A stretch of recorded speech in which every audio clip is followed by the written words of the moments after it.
Graça e paz, amados. Mais um dia hoje de graça e de vitória. Nós estamos começando hoje uma das séries mais importantes sobre como servir, né? E talvez essa seja uma grande dificuldade da igreja de hoje. A grande dificuldade é que há um grupo de pessoas no mundo que é extremamente omisso e que se enche e não faz nada. E há outros que fazem muito, mas não têm noção do como fazer. A jornada do servidor é, sobretudo, uma jornada para alertar você, para exercer aquilo que Deus tem para te dar. Essa semana eu perguntei para uma pessoa que se ela fosse policial e alguém chegasse na casa dela e ela tivesse armada, se ela se defenderia ou não. Talvez a pergunta é se você é um médico e alguém está morrendo do seu lado, e o que você faria? Se você ajudaria, salvaria aquela vida ou não? Se você tem um medicamento guardado em casa e alguém precisando daquele medicamento, se você é capaz de abrir mão e doá-lo ou não? Muitas vezes o que está acontecendo conosco hoje em dia é que nós temos dons, temos capacitação sobrenatural para cumprirmos o propósito de Deus e para sermos a pessoa e agente de Jesus nesse tempo presente. E a maioria de nós não sabe o que fazer, como, quando, por quê, para quê.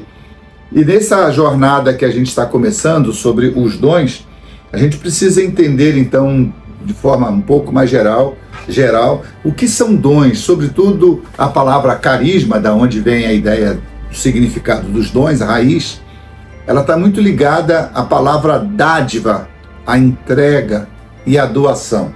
Em outras palavras, os dons de carisma ou os dons carismáticos são dons não para status, para função e para a minha honra. Elas são dons para honrar aquele que nos qualificou para uma função. Talvez a gente vai ter que aprender hoje uma ideia principal sobre dons, sobre Romanos capítulo 12, lá no versículo 1 e 2, o apóstolo Paulo diz o seguinte: rogo-vos, pois, pela compaixão de Cristo, que apresenteis os vossos corpos num sacrifício vivo, santo e agradável a Deus, que é o vosso culto racional, para que experimenteis qual seja boa, perfeita e agradável vontade de Deus. E a grande dificuldade de entendermos, por exemplo, os dons a partir da ideia desse texto é a ideia de que apresentar o corpo, apresentar a nossa vida está muito ligada à ideia judaica do Antigo Testamento de que nós deveríamos ir ao altar sempre com uma oferta. Só que a oferta era um pomba, a oferta era o cordeiro, né? Era alguma coisa que nós entregávamos para o sacerdote para então, depois disso, cumprirmos e pagarmos um ritual para que aquele sacrifício fosse aceito em prol de uma culpa, de um erro, de um pecado pessoal de cada um de nós. Hoje em dia, a oferta já não é mais feita de pomba, de cordeiro, de carneiro ou nem de qualquer uma outra coisa. De fato, hoje em dia, a oferta, o sacrifício hoje é você. Jesus é o seu cordeiro e nesse momento, quando nós nos entregamos a ele, em gratidão ao sacrifício que primeiramente ele fez na cruz para nos salvar, nós então entregamos a nossa vida a ele para servir, para o serviço dele. E isso acontece quando nós estamos então sobre a terra sendo úteis e manifestando então os dons que ele nos deu para cumprirmos o chamado e fazermos na terra aquilo que ele faria em nosso lugar. Há um livro muito conhecido que diz: em seus passos, o que faria Jesus. Conhecer os dons e servir nesse tempo é entendermos, sobretudo, que nós estamos na terra para vivermos Jesus através de nós.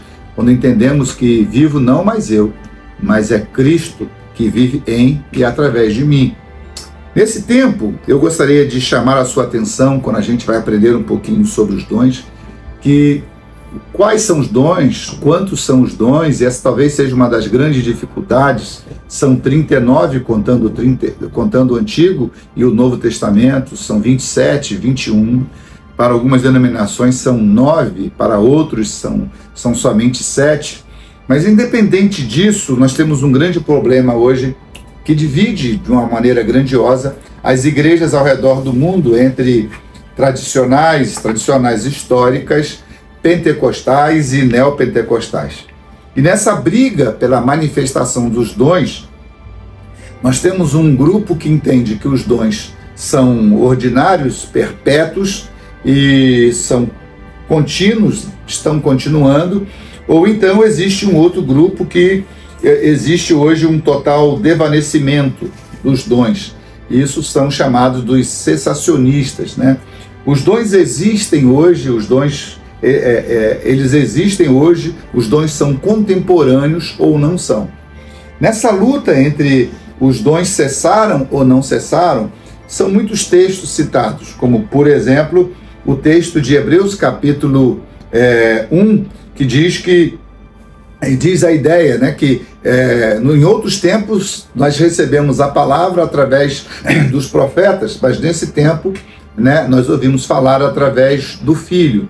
E a visão dos cessacionistas, daqueles que entendem que os dons não são contemporâneos e não são para essa época, é que existem dons que foram extraordinários, que duraram até esse tempo e esse momento, onde eles já não fazem parte do nosso mundo moderno, eles cessaram, que foram dons para a fundação da igreja, como os apóstolos também, a ideia de Efésios 4, versículo 11, né? Lá apóstolos, profetas, evangelistas, pastores e mestres, os três funcionam, os apóstolos e os profetas, eles não existem, são dons que se cessaram hoje em dia.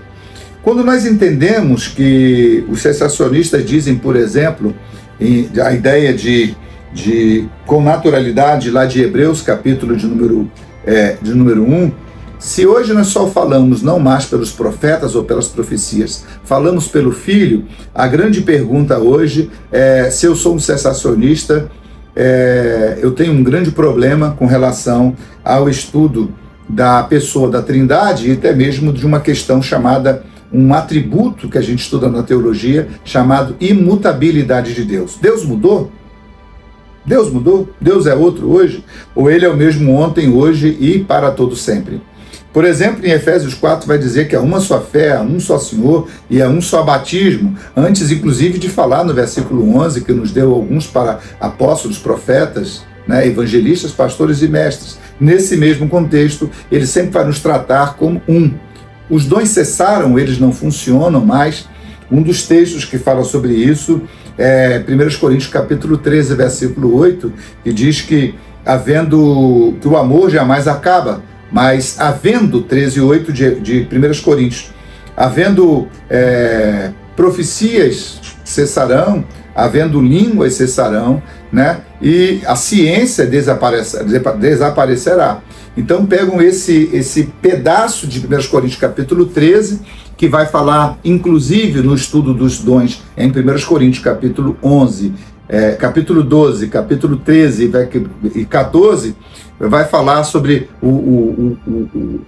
essa maior unidade que nós temos sobre os dons, que esse seria um texto para dizer que os dons se cessaram.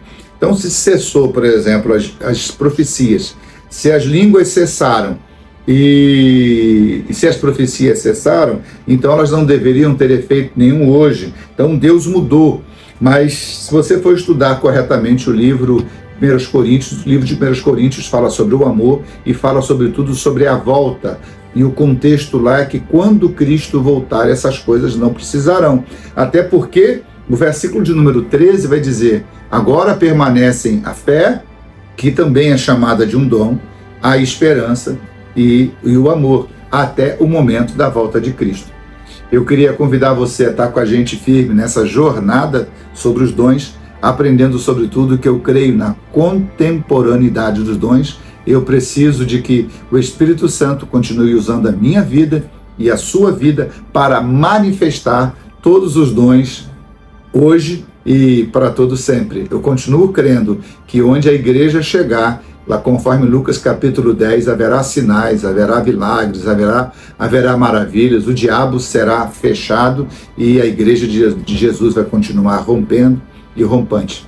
Vamos lá, eu creio que o Espírito Santo quer continuar te usando para honrar, bem dizer, que Jesus seja visto na minha e na sua vida. Graça e paz. Nada do servidor, se você quiser servir, nós estamos construindo uma escola da IBNA e se você quiser abençoar esse ministério, fica aí o nosso código, tá bom? O QR Code, servir para ser servido. Deus abençoe você. Essa é uma honra poder contar contigo na visão e nos sonhos do nosso grande projeto de servirmos ao Senhor com educação. Um abraço, Deus te abençoe.